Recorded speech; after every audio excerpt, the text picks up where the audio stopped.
My name is Dana Amann, and I'm standing on a well-known landmark in the city of Pasadena, built in 1913, called the Colorado Street Bridge. In the distance behind me is Pasadena's 1922 Rose Bowl Coliseum. Laying still further in the distance, at the base of the San Gabriel Mountains, is NASA's Jet Propulsion Laboratory.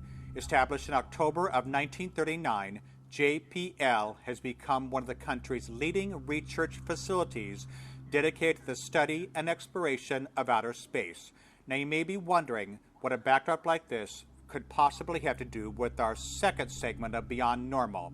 Well, in this episode, we too will attempt to escape the confines of our solar system by applying tools and devices that pierce the veil of our world and reach into a space between the living and the dead. With the help of noted psychic medium Ellen Marron, we will examine tools of spirit communication and later attempt to contact the dead right here in Pasadena, where well-known famous landmarks commingle with lesser-known infamous ones, namely the Devil's Gate Dam, located past the Rose Bowl down there, and this place, the Colorado Street Bridge, a structure whose sinister history has earned it the nickname, the Suicide Bridge.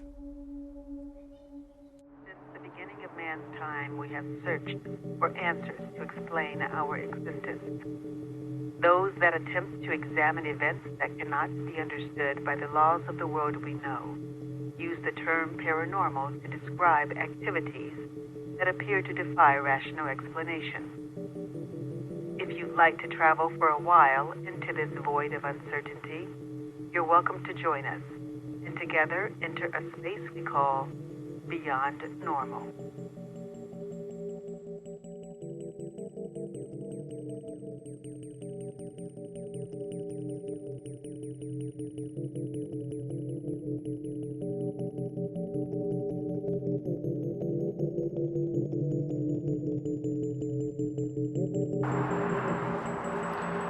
Some may wonder if our attempts to talk to the dead violate any sacred laws, blurring the line between right and wrong.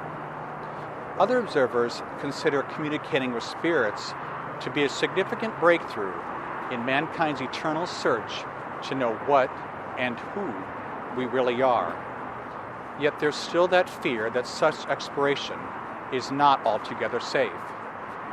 We thought these were reasonable concerns, so we'll begin episode 2 and our investigation by talking to psychic medium Ellen Marron, who will share with us what she has learned about spirit communication through her many years of being in direct contact with those on the other side.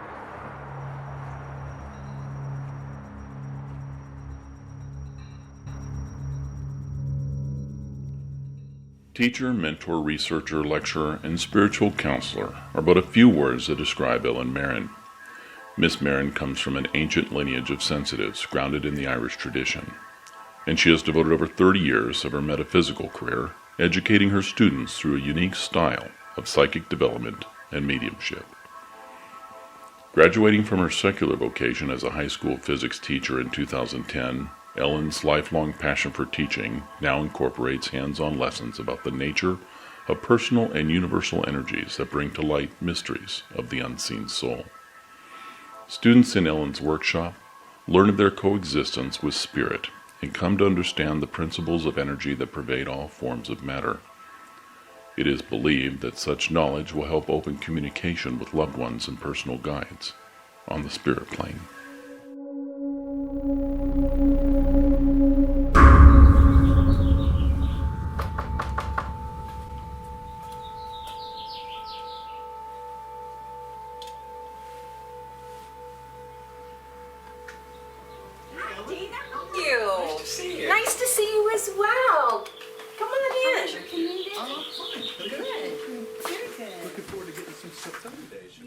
Now, Ellen, the main focus of our current investigation is spirit communication. Yes. And I know that mediums tend to use different tools to facilitate speaking with those on the other side. Now, I see you've actually brought some tools on that table in front of you. Tell us about what you have. Okay. The first one is sage, And if you go back to even the history of the Indians, in their rituals, they would use sage, and it's the thought that it gets rid of negative energy. So that's why we use this when we go on an investigation. It's kind of like a safeguard. You just kind of carry it with you? And and the process is called smudging. So what you do is you light it, and then you just kind of fan it on yourself to, just to safeguard, to make sure that you're not bringing anything. So it's unwanted. a protective element. Exactly. A protective element. And then when spiritualism first took off in the 1840s, the ways that they communicated was with spirit raps. You took in Heard the about Fox that, yeah. sisters. And then we started using, say, for instance, pendulums. And pendulum, it could be anything on a string that's weighted. Now, this is a professional board that I have, but basically, you can just do like an X, and when you're starting, say, okay, this is going to be a yes side, this is going to be a no side, and when you ask the question, you want to ask it in a yes and no manner. So it can be answered with a simple yes or no. So it's like, checking in with your intuitive side. It's just a tool. Another thing that the early spiritualists did was automatic writing. And this is one thing that I teach my students because I am a physical medium. Physical medium is, we go beyond doing the readings of evidential. It's where we use more of our body to become a conduit between the spirit plane and the earth plane. The physical mediums, when they would hold seances, this is called a trumpet. And it's thought that spirit, this is almost like an early speaker. So you could actually hear spirit voice. Through the horn? Speak through the horn. Wow. Or in some cases, the horn would levitate. So this little band that's here on the trumpet is bioluminescent paint. So if you're sitting in the dark, this actually will glow. The last tool that I have is Ouija board. And I know that a lot of people think that it is like a doorway to hell.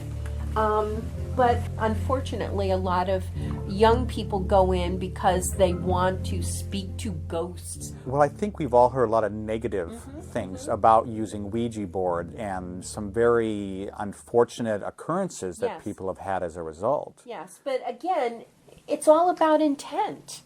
If you use it respectfully, it is no different than using current day devices such as a Mel meter, a Echovox, a K2 meter. All of those indicate that there is spirit present, but you are still opening up a portal.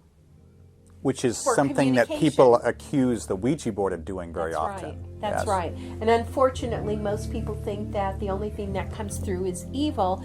And for me, in my personal experience, I've not found that to be true. So, are there certain instances when you use these tools, others when you don't take them? Do you take Ouija boards with you to investigations? I have not taken my board. And why is that? Because there's always a chance, you never know what you're walking into. And I don't want any energy that may be of a negative nature to kind of attach to it. Nowhere on the box does it give you directions how to do the protection. So how do you use the Ouija board specifically? Well, I've actually done it by myself, It's better if you have collective energy. And what you would do is you would put a question out there. My board has letters to spell something out, or it has numbers if you're asking for a date. Or specifically just yes and no, obviously. Or yes and no. As I said, I would light a white candle. I would ask for Archangel Michael to work with me and ask a question. And then the planchette would move. Really? Yeah, and there's some really great information on the internet that will show you some of the old pictures of seances and what planchettes, looked like back in the day for early communication.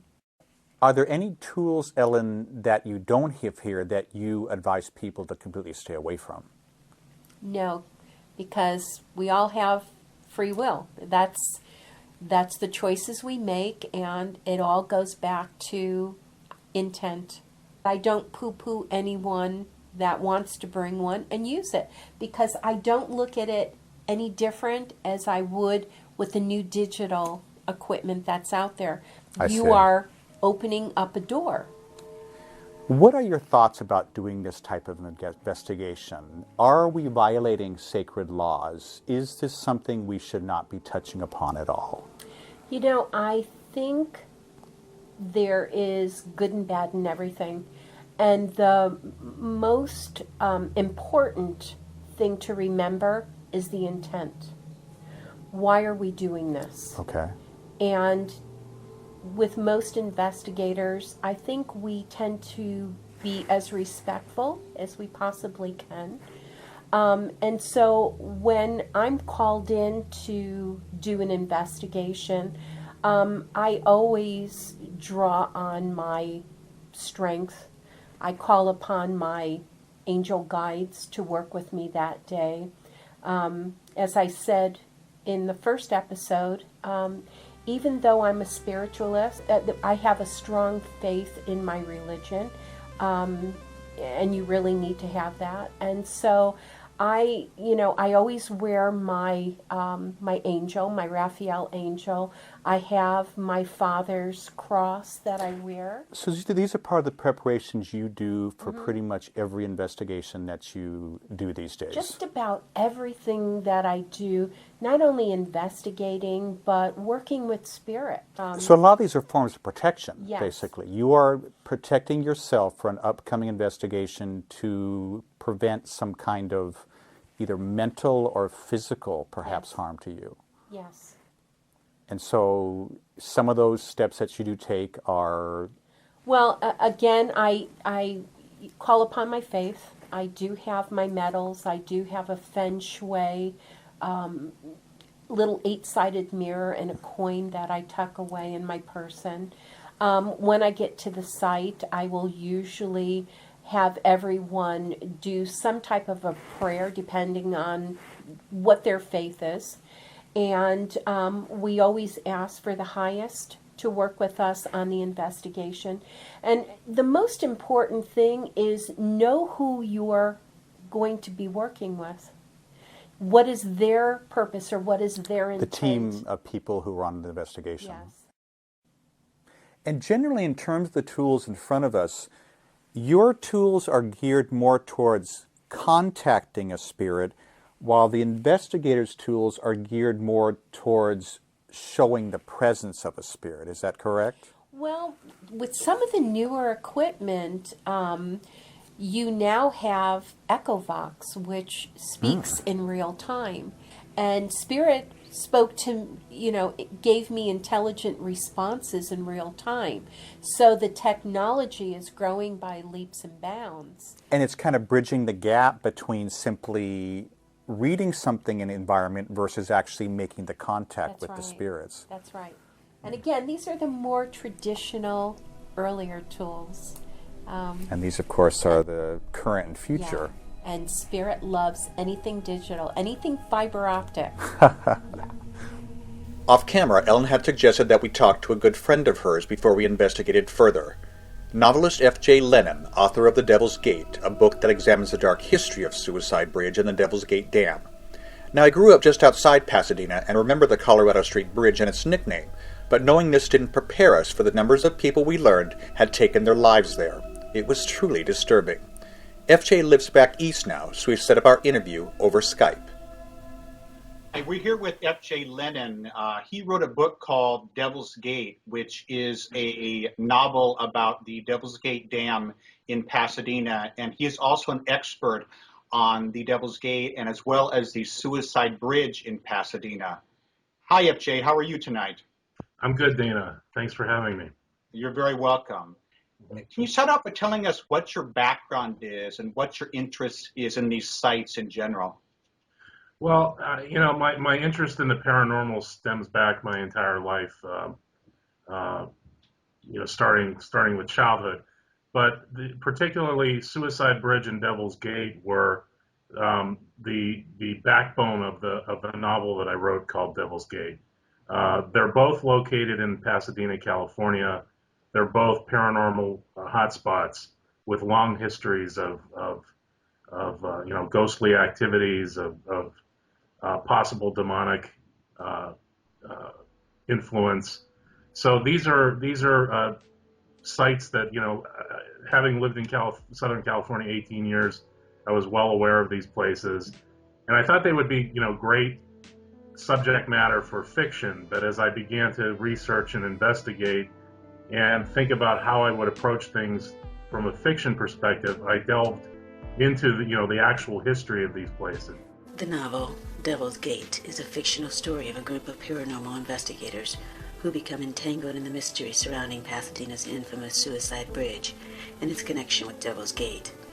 Despite its fictional backdrop, the novel is considered by some to be an expose on the private life of the Caltech rocket engineer Jack Parsons and Pasadena's occult heritage.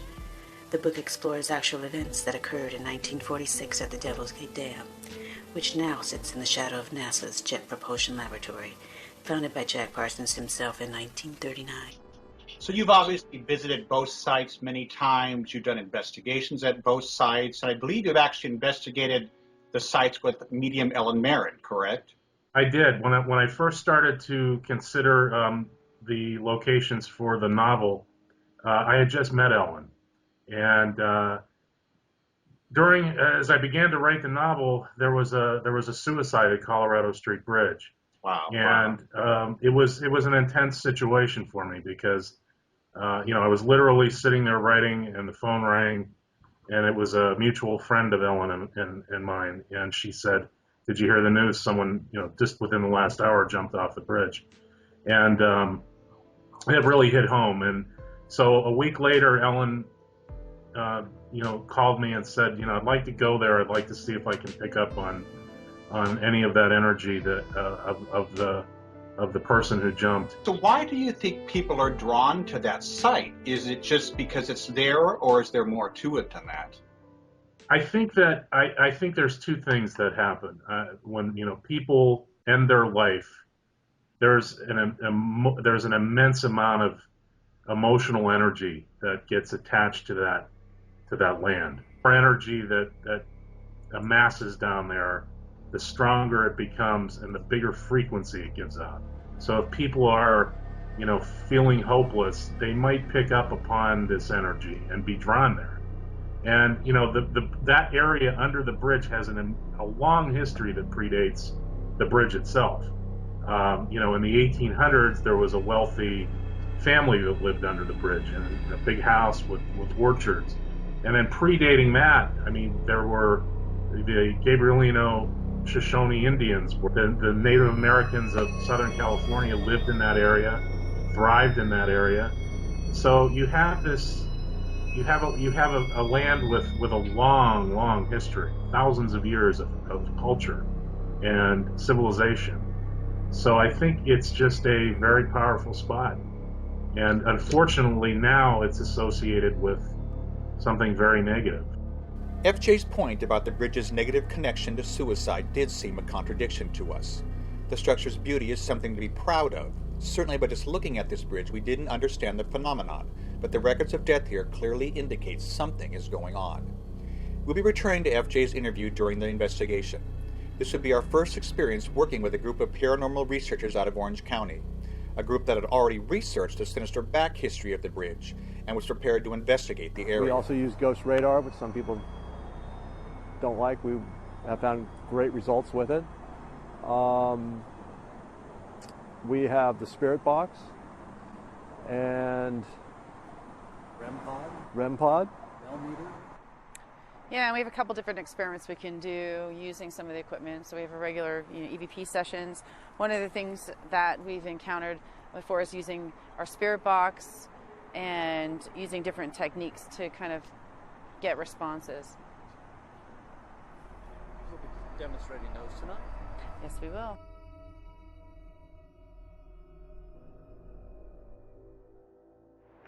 On my first investigation here, it was four or 5 days after a 22-year-old man actually jumped from the bridge.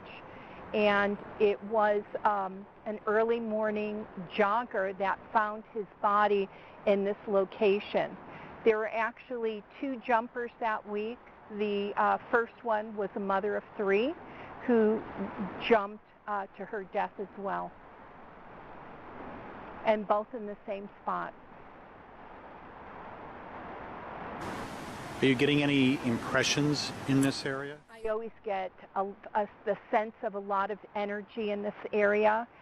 At this location where you have this little pond is actually where I picked up on my very first investigation, standing in someone's house, which FJ Lennon confirmed.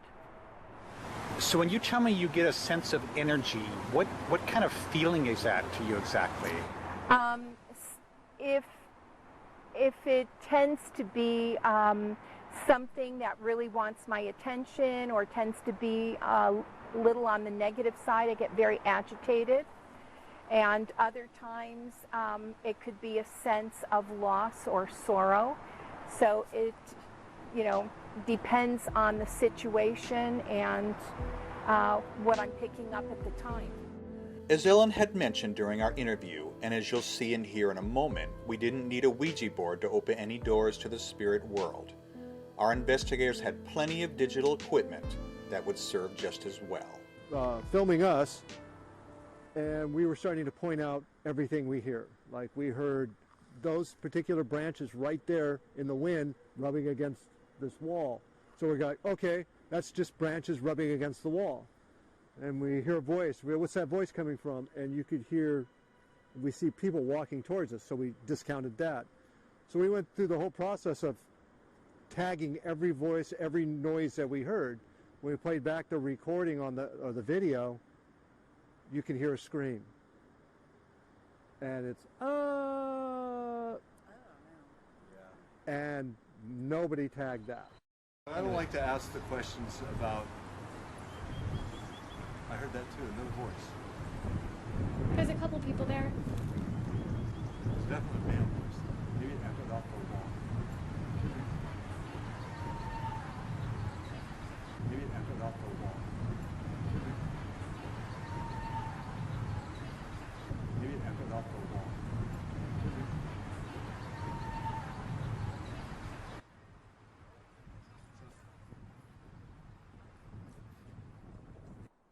And nobody tagged that. And that was right here.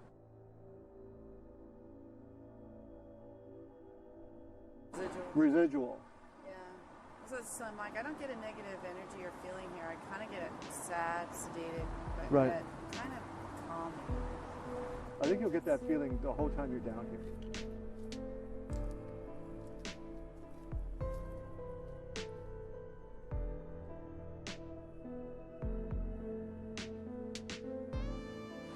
So do you remember talking with Mike and Eric before?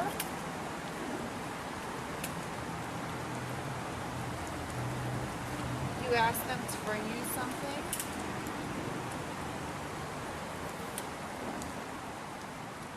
We picked up this voice off Mike Doomhart's digital record.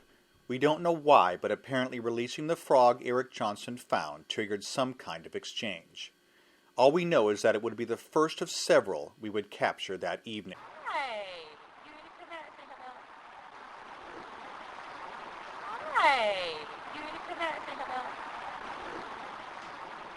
Hi.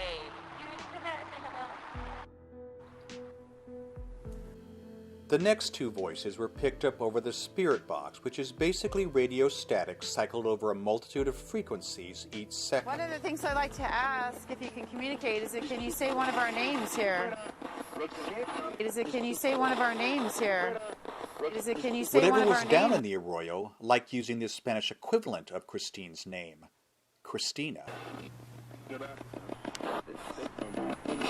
Can you say my name?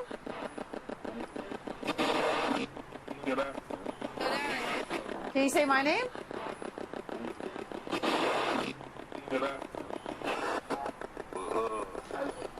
This voice sounded like it was saying the name Bud, and what I found interesting about this was that despite the multi-frequency of the spirit box device, the same voice speaking the same name would manifest again about 15 minutes later. Can you tell us your name? What's that? Can you tell us your name? What's that? Can you tell us your name? What's that? Bud? Is your name Bud? Someone blocking you? This next voice really intrigues me, partly because it comes right after Christine's question, is there anyone blocking you? And partly because it was picked up as a whisper onto all our recording devices. It's like a whisper sound. It's like a whisper sound. Was a spirit by the name of Chikra preventing the other spirits from clearly communicating with us? The unusual name Chikra, we later learned, was more common in Spanish and Asian-speaking cultures. It's also the name of a bird of prey. In any case, the evening was growing late, and we had yet another location to visit that night. So our crew ended the Suicide Bridge investigation and headed for the Devil's Gate. We hear these sites referred to as the Pasadena Vortex. So what is that all about? Well, the Pasadena Vortex, Pasadena has a long occult history. And so you have the Colorado Street Bridge, and you have, just north of that, you have Devil's Gate Dam, and that's another powerful supernatural hotspot, and a very powerful energy. I mean, it's a dam. And then just north of that is NASA Jet Propulsion Lab, which is a place where we basically created our space program and continue to do that today. So there's this, I think, this vortex of energy that is almost in a direct line in Pasadena. So I think there's some strong natural magnetic powers at work in that area, and I think if it's seismic, weather and climate and supernatural forces, I think this is all sort of aligning at one time in this one place. JPL. With that mention, I immediately thought of Jack Parsons, who is tied to JPL and who is tied to the Devil's Gate. Let's talk about Jack. What can you say about him and his ties to these sites? Well, Jack Parsons is a really fascinating figure in Pasadena history. Jack Parsons was a brilliant rocket scientist. He created a solid rocket fuel that basically propelled the American space program, and he founded a company called Aerojet, which went on to become NASA Jet Propulsion Lab today. So here's this brilliant rocket scientist who did many of his rocket experiments right at the base of Devil's Gate Dam. And so he's a brilliant scientist by day, but at night, he's an occultist. He's a dark black magician. He's under the tutelage of Aleister Crowley, Britain's most famous occultist. And he is the head of the OTO, Ordo Templi Orientis, which is Aleister Crowley's organization. And so he had this dual life of a pure science mind meeting a pure mind of magic. And it was amazing to learn of his history and see how this man try to reconcile these two completely polar opposite sides of his personality. In Devil's Gate, he saw a location that had an inexplicable power to it. Whether it's natural, supernatural, he knew that that area was energized, that it was powerful. And so he was a place where he, conducted his scientific experiments in rocketry, but he also practiced occult rituals. And I think that he found that spot to be very, very powerful. And there's the legend of his greatest occult ritual that he performed. Many believe it was right on the Devil's Gate location itself. That's the Babylon working, correct? Correct. This was an immensely powerful ritual that was taught to him by Aleister Crowley. And this ritual would harness supernatural powers, interdimensional beings, some say demonic forces, and sort of bring them into our world and sort of have command over them and utilize them to usher in a new eon where Parsons saw himself as an antichrist figure.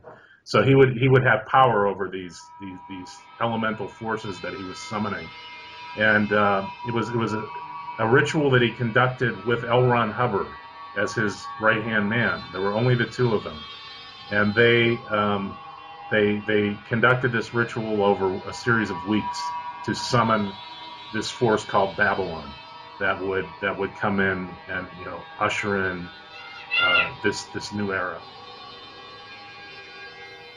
The notorious British occult leader, Aleister Crowley, claimed that the Devil's Gate Dam was one of the few actual portals to hell itself on Earth. Some believe that his protege, rocket scientist Jack Parsons, kicked open this portal in 1946 through a ritual known as the Babylon Working. Now, our investigators were well aware of the dark history here, the stories of occult rituals and of children gone missing back in the 1950s and 60s. You may notice that Ellen Marron is not with us. She had felt some ominous forebodings and elected not to participate. I have to admit, I had some reservations myself.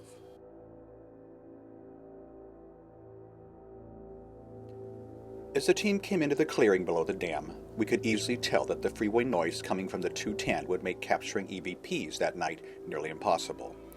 Our producers were shocked to find, however, that despite the overabundance of audio contamination, EVPs were indeed captured. I guess spirit will find a way to be heard if you're willing to listen. This first voice was captured on Eric Johnson's digital recorder, and it seems to be that of a young female, maybe even mocking Eric shortly after he says, "happy to." We're going to turn up the audio to help you hear this, as the voice is very slight. If you listen carefully, you might also pick up the subtle accent in the voice. To me, she sounded British. I will be happy to. Yeah, right now. Okay, we're going to bring in Eric's digital now for the replays. Please excuse the camera angles in this shot. When this phenomenon was captured, we were still in the process of setting up our equipment.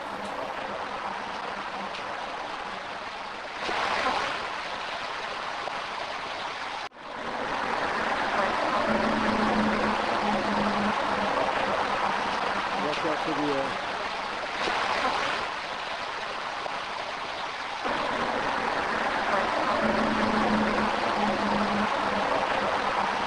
watch out for the When I heard this little girl's voice the first time we played back the audio with the team, I wondered if this young lady was one of the children that lost their way here in the Arroyo so many years ago. When you investigate places like this, I think it's important to realize you may come across something that profoundly affects you, maybe even breaks your heart.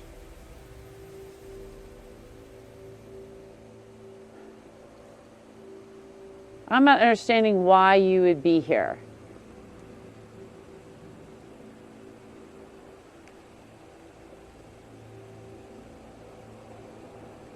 Are you trapped here?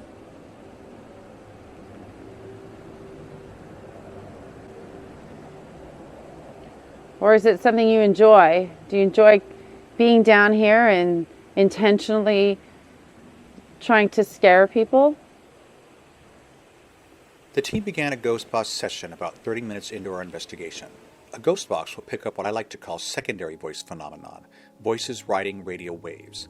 This kind of communication with spirit is problematic for investigators to validate because the short bursts of sound generated can be considered random and coincidental to questioning. Now, I don't know if it was the somber feeling that seemed to penetrate the atmosphere that night, but as I heard these next couple of voices, something about them, despite what I accept as coincidence, seemed very genuine to me. All right. Okay, Speak? so... Did it just say speak? Yes. Let me go loud again. All right, so the woman I was talking to, we all can hear you now. Are you still here? That's a voice. That's her voice that you've been hearing? That woman? Yeah. The most convincing phenomenon captured that night, to me anyway, came in the form of first-hand digital recordings or classic EVPs. But what I thought was impressive about the next ghost box experience was that, despite the fact that the device continued to modulate through frequencies, the voice itself is drawn out with a lingering quality while the scanning continued right along. Did you hear that? Please? Well, it was more desperate too. Okay, I need to know how we can help you.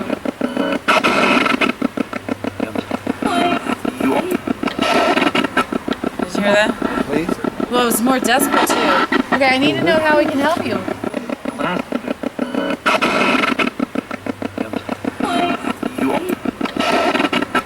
Did you hear that?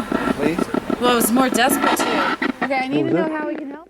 This young woman's plea, regardless of its source, hung heavy on us that evening.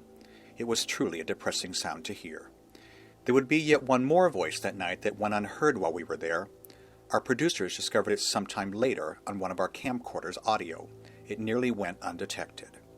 This voice is barely a whisper, but as an emotional cry it was the most chilling of all. We're turning up the volume on this EVP to allow this young man's voice to finally escape the confines of the Devil's Gate. What are you waiting for, Christmas? A long ways away. It's a long ways away. Long ways away. Long ways away. Long ways away.